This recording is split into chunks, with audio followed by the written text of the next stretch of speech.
Annie, appreciate you going ahead and coming in today.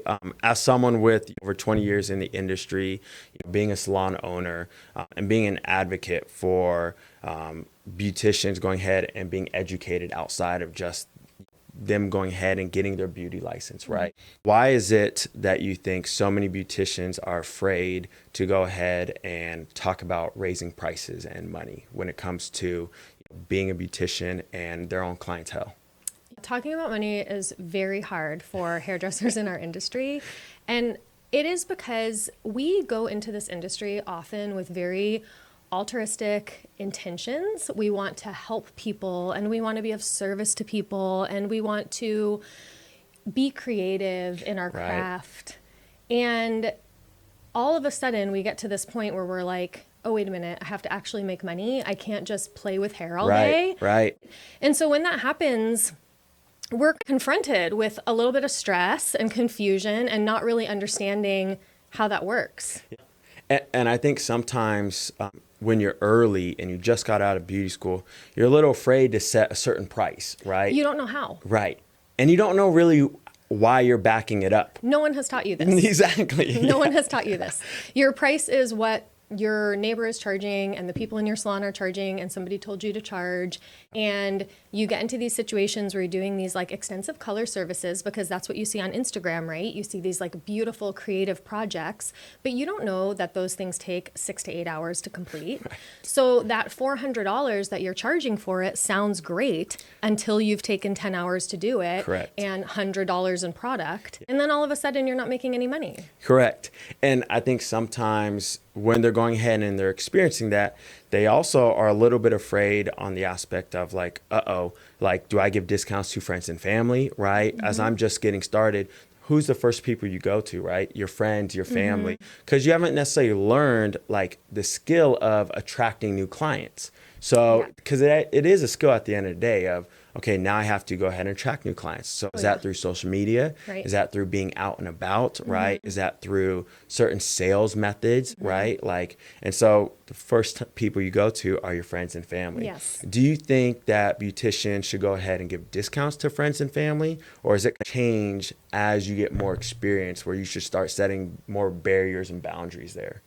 I think this is such a great question because we get stuck in discounting our friends and family, and it starts from the beginning. Right. It starts from exactly the place that you're talking about, where they come out of beauty school and they don't have clients. So they are discounting their friends and family because they want to get people in their chair. But quickly you get in this trap where now you're growing, you're collecting new clients, but you have this like discounted bunch of friends and family. And what do you do with them then? So I think that you should not discount your friends and family.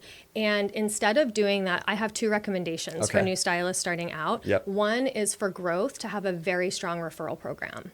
Because this is a way that you can reward your friends and family because you're asking them to refer clients to you. So when they give you a new client, you could then give them the discount or the service or whatever you want to give, which feels good to you and feels good to them, but they're getting something in return, right? And then the other recommendation I have is to use them as models. Because when you're just starting out, you need content. Yes. And so if you want to practice a new skill, if you want to try a new color placement, how easy to bring a friend in, take a million photos, take all the videos, ask her to write a review for you, and you can just charge her for the product. Right. And by doing that early on, you actually are setting a foundation from a skill set now of, okay, how do I want to run my business, right? 100%. Because I think the thing that we don't talk about enough is that when you finish beauty school, you're now a business owner, right? Whether or not you work for a salon or at a salon, or you open up your own salon and you had some money from friends or family to open it up, you're now a business owner, right?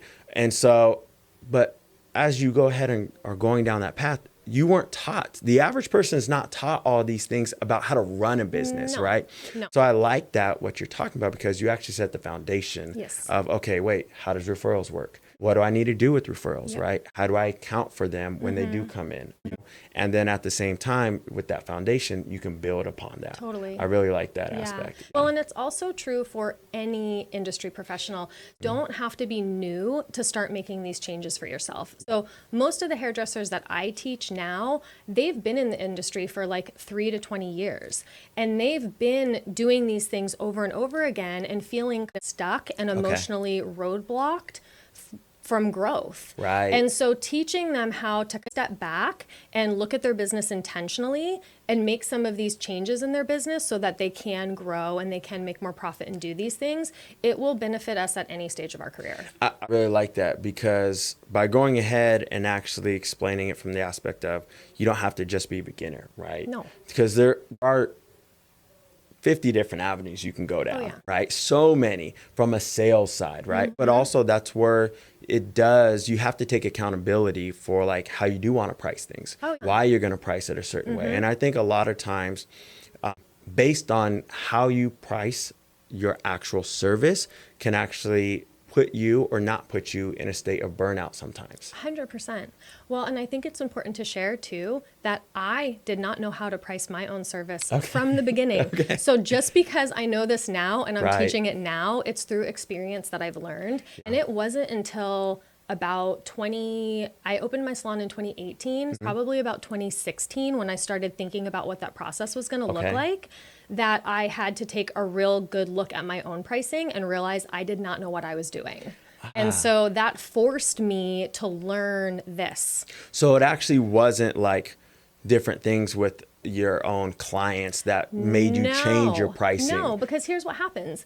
We're doing hair and we're doing well, right? We're like, we're making money and we're charging a price and people are paying for it and it's working and we're making money and it's good, but it's not intentional. If you said, okay, you're doing good, but how do you go from here to here? If you want to make this much, how do you do that? Correct. I wouldn't know. I would have said, I will probably work more hours and charge some more money. Which is true, but it's not very specific. So having like that more intentional system where you know exactly what your price for your service needs to be in order to reach your profit goal is something that I had to figure out. And a lot of people don't actually run their numbers, right? Because it's terrifying.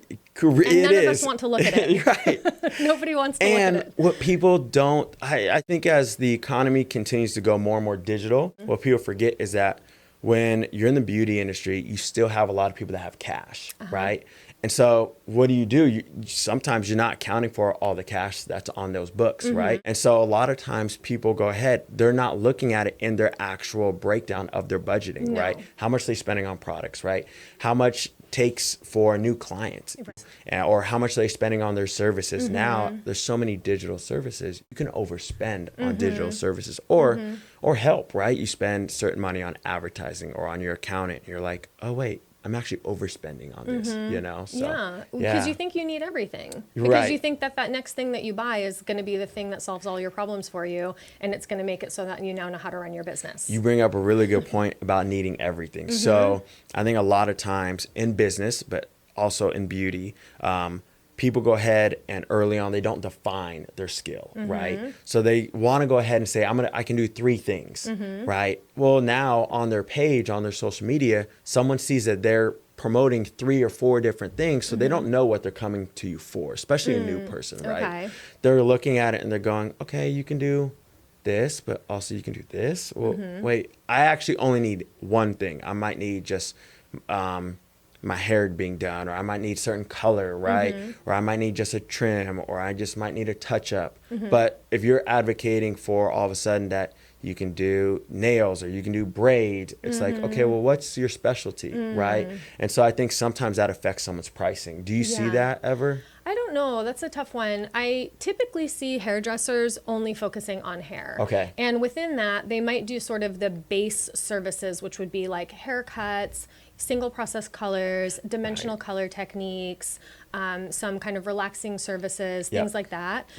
Or they're going to specialize in something that has a more education and skill behind it that they will have to learn to Right. do that specific technique, like braiding, hair extensions, things Yeah. like that. Yeah. So that tends to be what I see. I don't see a lot of hairdressers that are also doing like nails and skin. No. Because that Yeah. would get very confusing. That'd get really confusing. Yeah, that would get really Yeah. confusing. And how do you also communicate that you are an expert in both those two fields? Yeah. Right? It's like, Yeah. oh, wait, nail and hair? Oh, okay. Like maybe one, maybe Yeah. you could have started off with one early, but if you're 5+ years in and you're still advocating for both, Right. you're It probably can get a little confusing. Yeah. But also, too, regardless of whether you choose, because if you get a cosmetology license, you're licensed for hair, skin, and nails. Absolutely. So whatever avenue you go down, the pricing is the same. The pricing conversation, Yeah. the emotional piece with you and your clients and raising, all of it is the same, regardless of what specific skill you're doing in the industry. Right.